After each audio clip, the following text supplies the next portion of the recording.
Hello friends, welcome back. In this lecture we are going to see structure of a basic C program.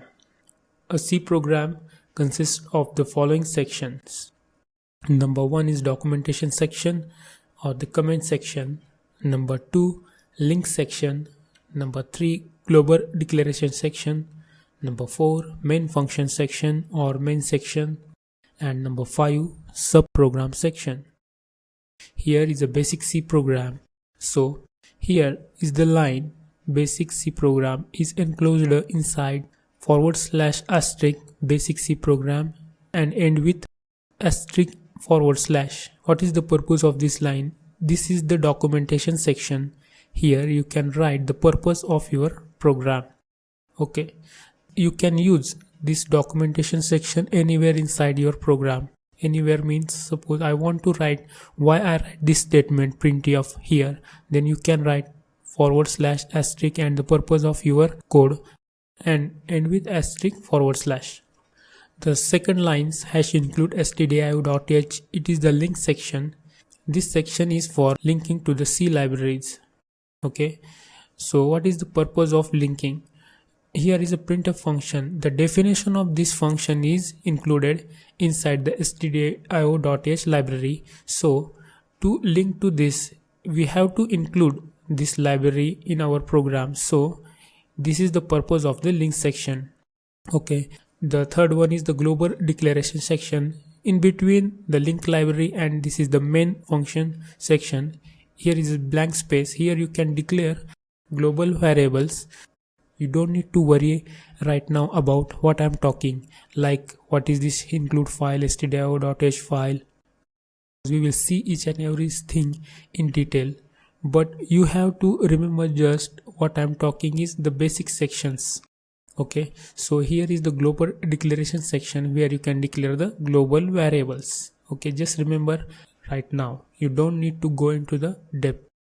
And the fourth section is main section. Here you can see void main section. Every C program should have a main function because it is an invoked function. When you compile your C program, it starts to compile with main function because main function is an invoked function. Okay, so when you compile a program, it begins to compile your program from main. So that's why every C program should have a main function. And inside the main function, there are also two sections, the declaration section and executable sections. Here at the start, you can declare the variables, and after that you can write the executable code here inside the executable part. Okay, the last one is the subprogram section, which is below this closing curly brace. This section is for writing the definitions of the functions that you declared. When you declare your own functions in C program, then this section is reserved for writing the definitions of that functions that you declared in your C program. So let's summarize what we'll learn from this lecture. The first section is the documentation section. The documentation section deals with the comment line, which is used to write the purpose of the program or code. Okay.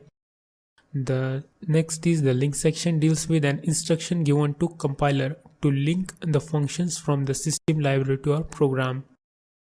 The third is the global declaration section, where we can declare global variables which could be accessed by any function. The next is the main section. Every C program contains one main function. This contains declaration section and executable part. Every statement end with a semicolon inside a C program. And the last one is the subprogram section, which contains all the user defined function definitions that are called from the main function.